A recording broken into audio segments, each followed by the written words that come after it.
A continuación, doy la palabra a doña Teresa Chapa, catedrática emérita de Prehistoria de la Universidad Complutense de Madrid.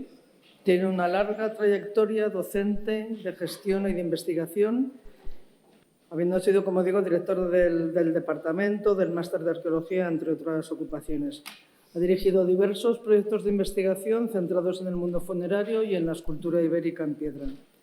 Ha desarrollado excavaciones en yacimientos ibéricos importantes, como el Santuario del Cerro de los Santos, la Necrópolis de los Castellanes de Cear, el Santuario del Pajarillo o el asentamiento betón del Cerro de la Mesa en Toledo. Sus publicaciones han versado sobre esta gran cantidad de temas, trabajando principalmente en la arqueología del trabajo, en trabajo sobre la Dama de Baza junto a Isabel Izquierdo, o más recientemente en el trabajo de las esculturas ibéricas de la Fontana Sagrada de Monforte del Cid. Y sin más, después de esta retahíla, paso la palabra, por favor. Lo primero que quiero hacer es agradecer al Museo Arqueológico el haberme permitido participar en estas jornadas y sobre todo el esfuerzo que se ha hecho, ¿no? con la Fundación de Monteprama y el gobierno italiano para poder traer esa impresionante escultura como representante de ese conjunto sorprendente de Monteprama, ¿no? El ver las esculturas en directo realmente sustituye cualquier visión que podamos tener a través de los libros, imágenes, etcétera, y realmente va a ser para nosotros un placer el tenerla disponible durante un tiempo en las salas del museo, rodeada además de la escultura ibérica que si puedo en esta... Ya. Sí. Pues podemos recordar un poco, ¿no? Antes de entrar en materia, quisiera expresar hasta qué punto el tomar la decisión de realizar esculturas ibéricas para representar la ideología, para representar a una sociedad, es una decisión crucial, ¿no? Es una decisión que tiene muchas consecuencias económicas, consecuencias sociales, consecuencias publicitarias, porque lo que vamos a representar a través de un medio tan costoso y tan difícil de aprender y con una especialización tan grande son nuestros valores ideológicos y lo que nosotros consideramos que nos identifica, o por lo menos alguien considera que identifica a su sociedad con ello. Por lo tanto, la escultura es un elemento crucial, es un elemento que no tiene por qué existir, pero que si se decide que es una expresión cultural de nuestra sociedad, pues vamos a tener que invertir en ella muchos esfuerzos y muchos conocimientos.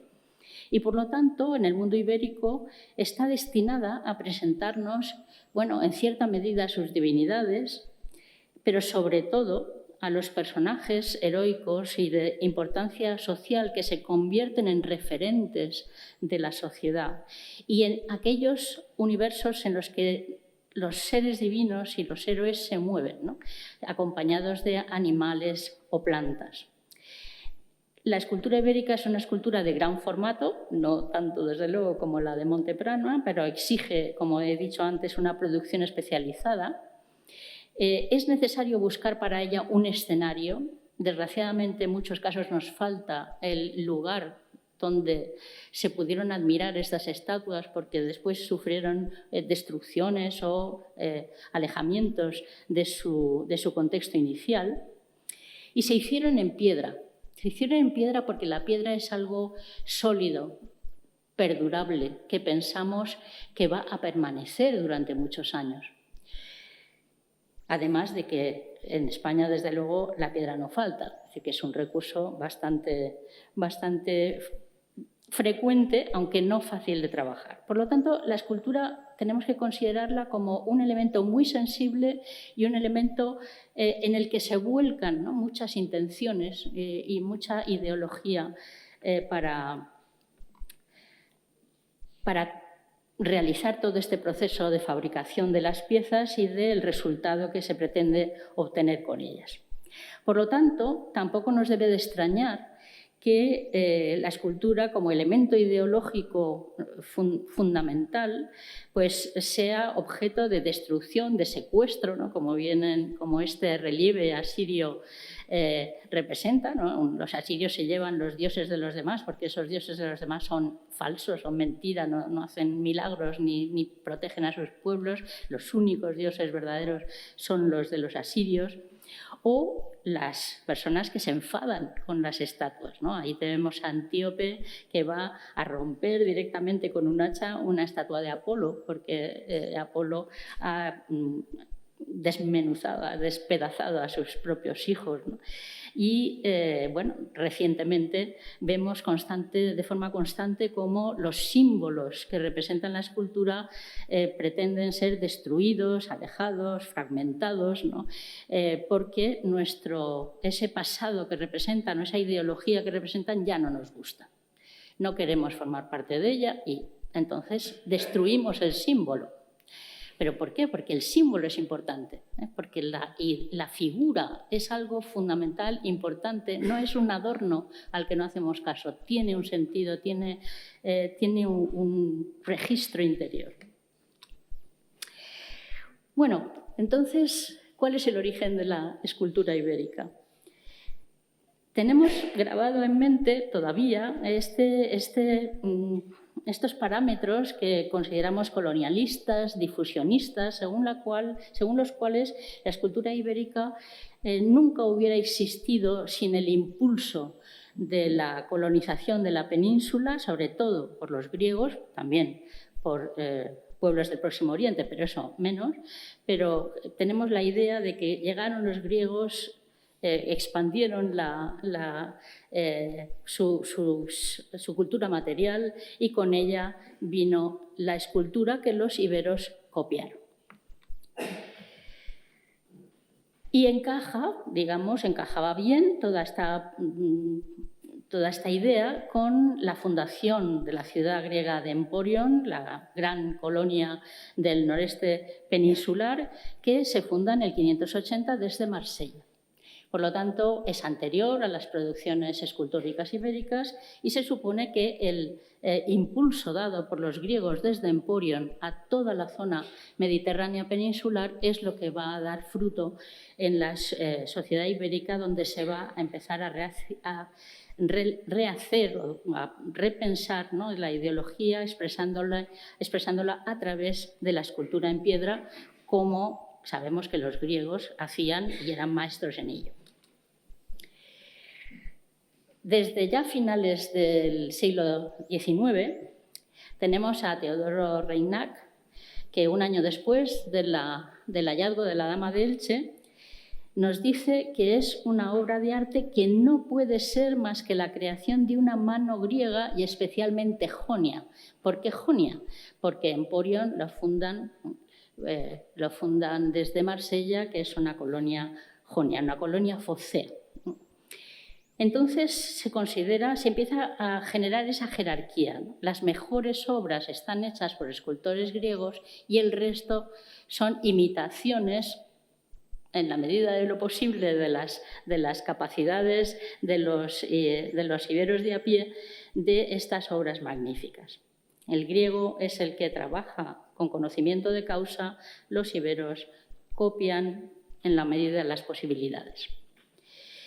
Esta perspectiva difusionista es sistematizada y presentada con toda lógica por el profesor García y Bellido, que conocía entonces como nadie los hallazgos griegos, ¿no?, como él publica los hallazgos griegos de España, y es el que, expresa con mayor claridad cuál es el proceso formativo de la escultura ibérica.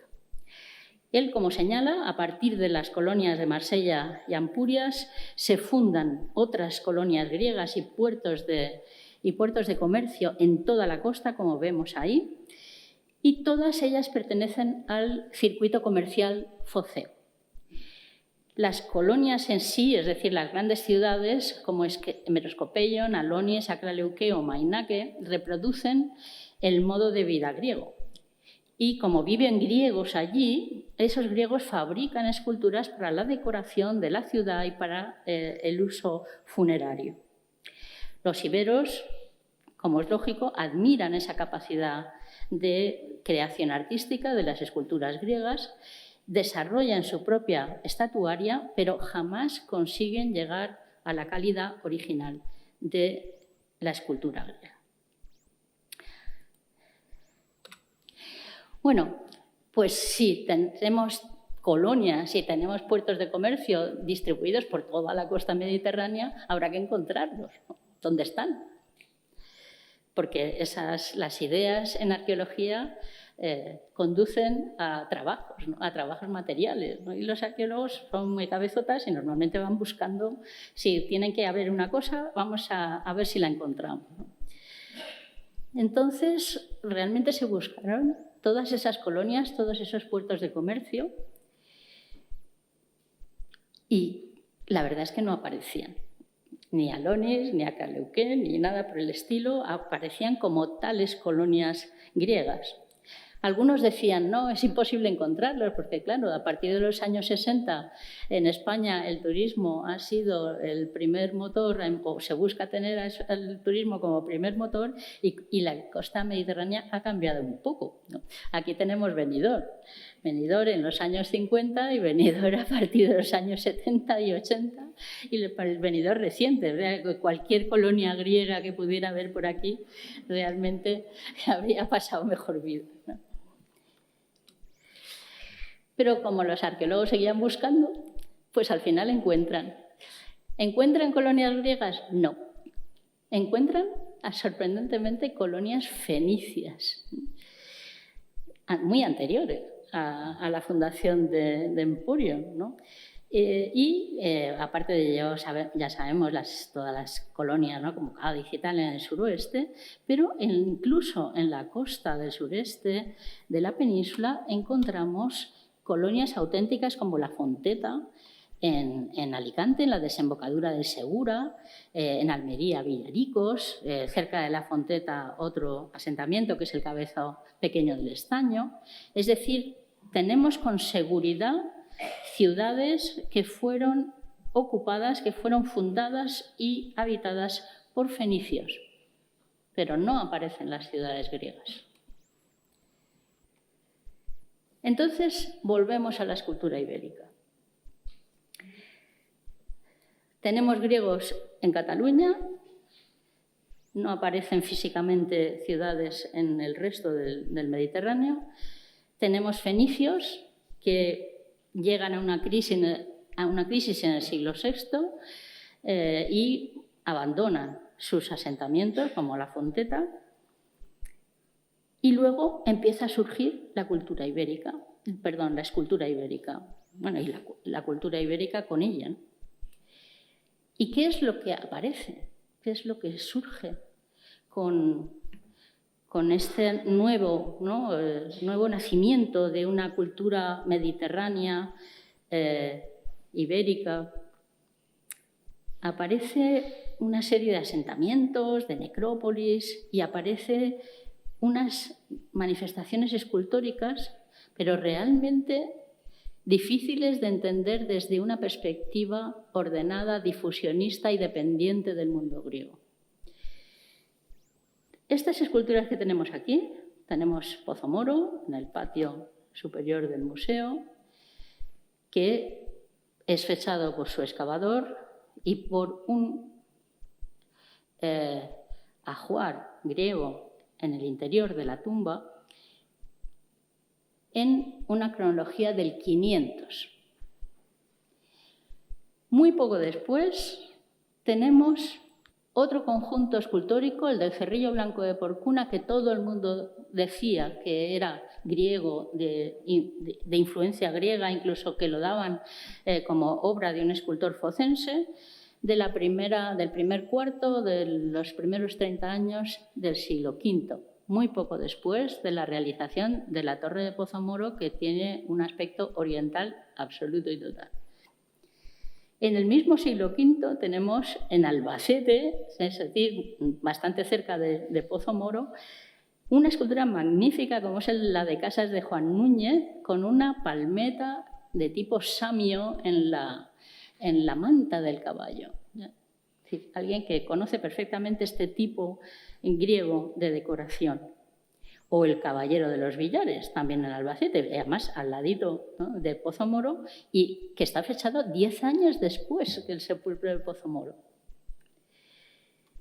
Para colmo, la diosa de las tres alas, ¿no?, la diosa sedente de las tres alas de Pozo Moro, fechada en el 500, es reproducida en un mosaico de guijarros en una tumba de la provincia de Cuenca, que es la tumba de la necrópolis de Cerro Gil, ¿no?, y que es del siglo IV.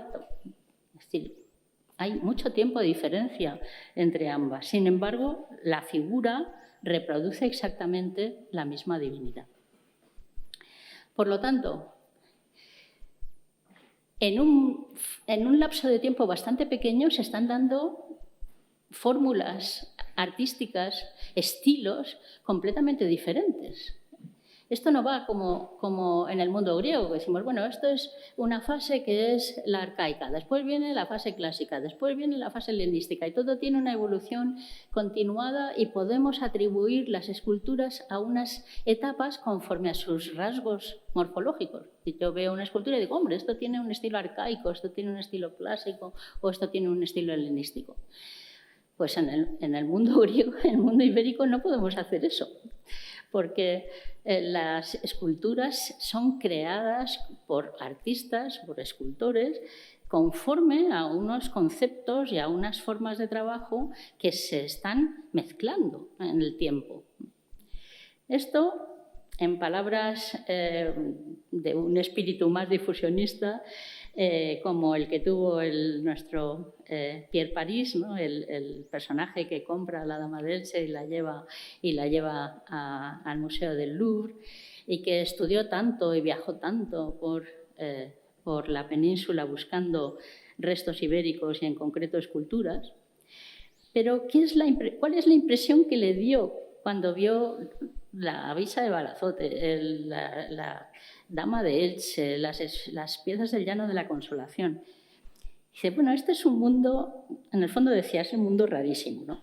Un mundo antiquísimo, modelado rudamente por humildes talladores de piedra, reuniendo al azar un revoltijo de modelos de todas las épocas y todos los países en sus talleres bárbaros. No entendía cómo unas escuelas, ¿no?, artísticas no estaban funcionando como funcionaban en el mundo clásico, y eso lo atribuía a la incapacidad de los escultores ibéricos. Entonces, bueno, pues como resumen, se puede deducir que la escultura ibérica tiene unas características propias que no encajan con otras producciones mediterráneas, que revelan la identidad ibérica con gustos e ideas propias, ¿no? Pero nos preguntamos, ¿es posible defender que la escultura ibérica no dependa directamente, no sea una copia, no sea un sucedáneo de la escultura griega, sino que funcione conforme a sus propios parámetros, ideas, y seleccione temas, conociendo lo que se hace en el resto del Mediterráneo, pero eligiendo modelos nuevos, modelos propios, modelos que definen mejor su identidad? Y aquí es donde las esculturas de Monteprama creo que nos sirven de mucho, ¿no?, para apoyar precisamente la capacidad que tienen esos grupos del Mediterráneo, y en este caso en Monteprama no cabe duda que no dependen del mundo griego, porque son muy anteriores al desarrollo del mundo griego, y nos hacen pensar que cuando existe una necesidad que se quiere solventar a través del estudio, a través de la fabricación, de esculturas, a través de la génesis, ¿no?, de una iconografía en piedra grande, pues se las apaña, ¿no? Es decir, que existe un espíritu creativo que en ese momento da el salto para la génesis de una escultura en piedra. Y esto se ve en Monteprama espontáneamente, ¿no? Allí surge la escultura en piedra y no depende de modelos del Mediterráneo, del mundo griego, del Mediterráneo oriental, creo yo. Naturalmente tenemos otros núcleos, como puede ser Córcega, donde tenemos esas grandes estelas, ¿no? Las grandes estelas con guerreros, y que están también alineadas, etcétera, etcétera, pero hay una diferencia fundamental. Es decir, en estas estelas son piedras, es decir, estamos viendo una gran piedra, una gran losa con un guerrero grabado en su interior. Los guerreros del Monte Prama son hombres de piedra, es decir, han cambiado el concepto, han convertido las piedras en personas. Y no son losas, no son piedras con personas grabadas, no son personas adosadas a la piedra, son guerreros de piedra.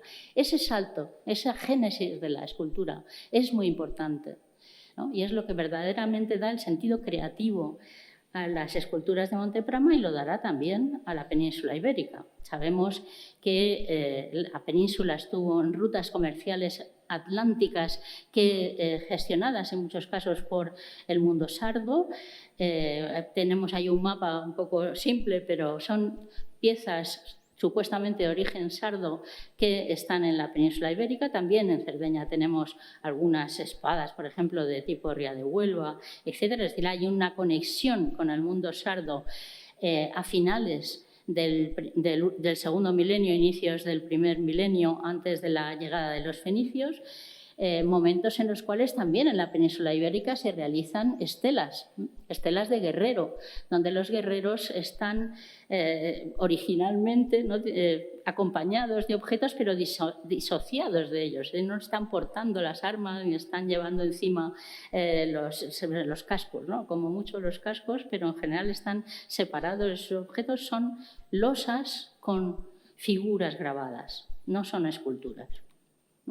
Tienen voy a ir más rápido, pero tienen una tradición anterior, ¿no? A lo largo de toda la prehistoria, desde el Neolítico, se están realizando estelas más o menos explícitas en cuanto a las figuras que representan. Incluso algunas del bronce final, algunas estelas de guerrero están aprovechando estelas anteriores del mundo megalítico. Y haciendo un poco de trampa y poniendo todas las estelas juntas, como sucede en el Museo de Badajoz, creo que es, pues vemos también una secuencia, ¿no? de elementos iconográficos característicos del bronce final, pero en los cuales lo importante es el soporte, ¿no? Aparte de la representación, pero lo que prima es el soporte. Entonces, volvemos a la escultura ibérica. Y solamente encontramos dos autores que hayan rechazado explícitamente la influencia griega. Uno es Llobregat. Ya en el año 66 revolucionó bastante el estudio de la escultura ibérica y dijo, ¿por qué vamos a dejar de hablar de griegos, por favor, ¿no? Vamos a dejar de hablar de griegos y vamos a mirar las esculturas ibéricas por sí mismas. ¿Por qué el escultor ibérico hace esto y no cualquier otra cosa? ¿Por qué no estudian las esculturas ibéricas desde sí mismas y no esto tiene influencias de tal, esto tiene influencias de cual? El último toque lo da el profesor Marcadet, un excelente conocedor de la escultura griega y de las formas de trabajo.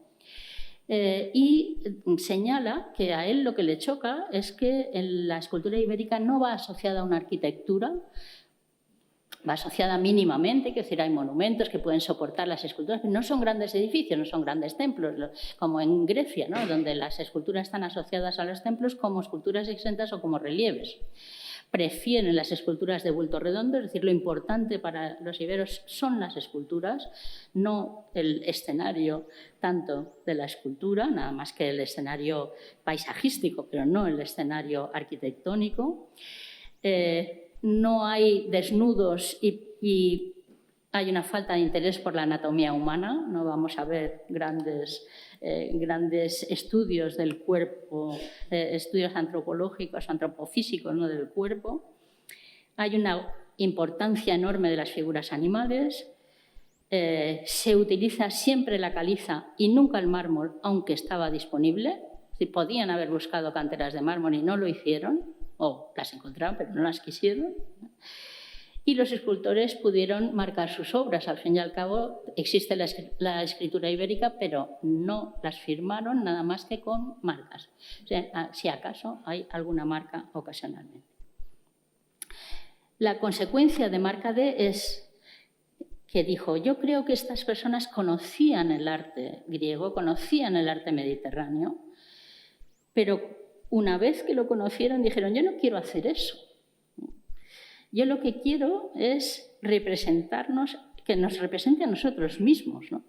Que represente a mis clientes, a la gente que está encargando las esculturas y a la gente que las quiere ver, ¿no? Por lo tanto, los escultores prefirieron expresarse en el lenguaje formal de una autenticidad étnica. Conocieron las cosas, pero dijeron: bueno, ya está, conozco, pero yo hago lo que quiero, yo hago lo mío, yo hago algo diferente que me represente a mí. Sabemos que toda la zona del sureste estaba, como he dicho antes, estaba ocupada por los fenicios, que los fenicios a su vez fueron los mayores consumidores, ¿no?, como los de la colonia de la Fonteta, fueron los mayores consumidores de productos griegos. Consumían vino griego en recipientes griegos, es decir, que las cerámicas griegas que hay están en los asentamientos fenicios antiguos. Y sabemos que los ampuritanos estaban comerciando con la península. Con la península me refiero a la zona de fabricación de esculturas. Y entonces tenemos una carta, por ejemplo, escrita en griego, en Emporion, de la segunda mitad del siglo V, donde el armador o el comerciante de Emporion le está pidiendo a su colaborador de la zona de Sagunto que haga el favor de contactar con el proveedor ibérico que le va a dar, pues, los productos que quiere. Dice: y encárgale un barco, y si no, pues encárgale dos. Y tú arréglatelas para que los productos que nos tiene que conseguir el Ibero Asped nos lleguen hasta Ampurias. Es decir, hay un contacto directo que va entre Ampurias, los delegados que puedan tener los comerciantes ampuritanos y los iberos, que son los que consiguen los productos, las mercancías y las distribuyen. Aquí tenemos el mapa, y lo cual nos dice que no, el mundo ibérico lo situamos por aquí, el mapa de las escrituras ibéricas. Aquí está Emporio y tenemos toda esta zona, que es donde se escribe con una grafía de izquierda a derecha, escribe ibérico, con un alfabeto ibérico. En esta zona de aquí, la escritura ibérica suroriental. Otro sistema de escritura que se escribe de derecha a izquierda prioritariamente. Otra zona de escritura donde aparecen la lengua ibérica escrita en alfabeto griego. Y luego la escritura turdetana, que refleja, pues, una zona más occidental de Andalucía. ¿Eran todos los iberos iguales? No. ¿Hablaban todos igual? No. ¿Escribían todos igual? No. ¿Hacían todas esculturas por igual? No. Es decir, toda esta zona no tiene escultura ibérica. Salvo muy tarde, muy poco, no quisieron realizar o expresarse a través de escultura. Toda esta zona está llena de esculturas ibéricas. Es decir, cada zona ibérica expresó su identidad de una manera, unos haciendo escultura, otros no haciendo escultura. Y bueno, pues sabemos que tenemos el uso del alfabeto griego jonio, como he dicho antes, en distintos lugares. para escribir ibérico. Es decir, desgraciadamente, como la lengua que representan es ibérica y no sabemos lo que pone, pues podemos leerlo con el alfabeto griego, pero no sabemos lo que quiere decir. Sabemos que los púnicos y los griegos estaban trabajando todos para intentar cultivar el comercio en el mundo ibérico. Tenemos el pecio del Sé, que creo que se ha renovado la excavación o la recuperación de materiales, y cualquier pieza griega del pecio del Sé, que tiene muchas, podía aparecer en cualquier yacimiento de la Alta Andalucía, por ejemplo, Alicante de Jaén. En lugares donde evidentemente hay un puerto de arribada de materias primas, de materiales, de productos elaborados, ¿no? La entrada y salida, pues hay grafitos griegos y hay grafitos púnicos que están trabajando para que el mercado ibérico siga funcionando y exportando al exterior.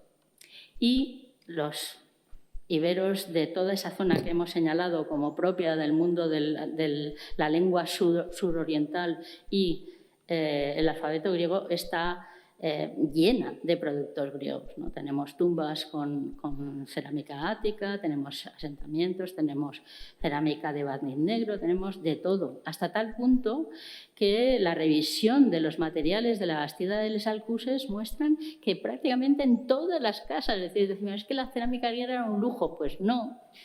Llegaba en tales cantidades, ¿no?, que en todas las casas de la Bastida de les Alcuses, menos 2 o 3 que son además las más ricas, en todas las casas había cerámica griega. O sea, había un vaso griego para todo el mundo.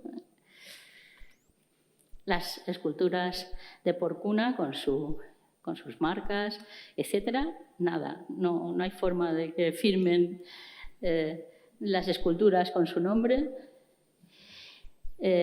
Y lo que sí sabemos es, como he dicho antes, es que los escultores ibéricos estaban al tanto de las fórmulas expresivas de otros sitios del Mediterráneo, pero efectivamente, ¿no?, como decía París, es un revoltijo, porque aquí tenemos una fórmula que es el héroe que está sujetando a un grifo que tipológicamente, por los rizos que tiene, no tiene orejas, pero está sujetando por algún sitio, y el grifo se revuelve y le pone la garra en el muslo. Aquí tenemos la tumba del león de Jantos, donde el león se revuelve y le clava la garra en el muslo. Y en Porcuna tenemos el héroe, que también le han tenido que hacer una oreja al grifo, aunque es un grifo de rizos planos, etcétera, que no debería tenerla, pero para que le sujete la oreja y el grifo se revuelve y le clava la garra en el muslo. Es decir, conocen las fórmulas, pero dicen, yo ya sé lo que tengo que hacer, ya sé cómo me gusta hacerlo y voy a hacerlo a mi manera. El pajarillo de Huelma es una leyenda que conseguimos construir con estos protagonistas, el personaje que está sacando la falcata, su contrincante, un lobo gigantesco, etcétera, a través de las leyendas que hay en el sur de Italia o en la propia Grecia. Es decir, el salvamento del niño con respecto a la fiera que lo tiene preso, que lo tiene prisionero y lo va a devorar. Y todo eso encajaba perfectamente con toda la expresión iconográfica del pajarillo y con todo el estudio territorial que se hizo. Es decir, la idea, el concepto, es un concepto común que estaba en Italia, que estaba en Grecia y que estaba en la península ibérica. Y en la península ibérica se expresó a través de la identidad ibérica como al mundo ibérico le gustaba. Por lo tanto, para terminar, son muchas cosas, ¿no?, las que nos está contando la iconografía, la escultura. La escultura en piedra, con todo su significado, con toda su pregnancia, ¿no?, en ideas y en sentidos, ¿no?, que debemos apreciar. Y cómo, para entender la escultura ibérica, pues ejemplos del fantástico, ¿no?, del lugar de Monte Prama, fantástico, sorprendente y tan antiguo lugar de Monte Prama, son para nosotros una inspiración fundamental, ¿no? Muchas gracias.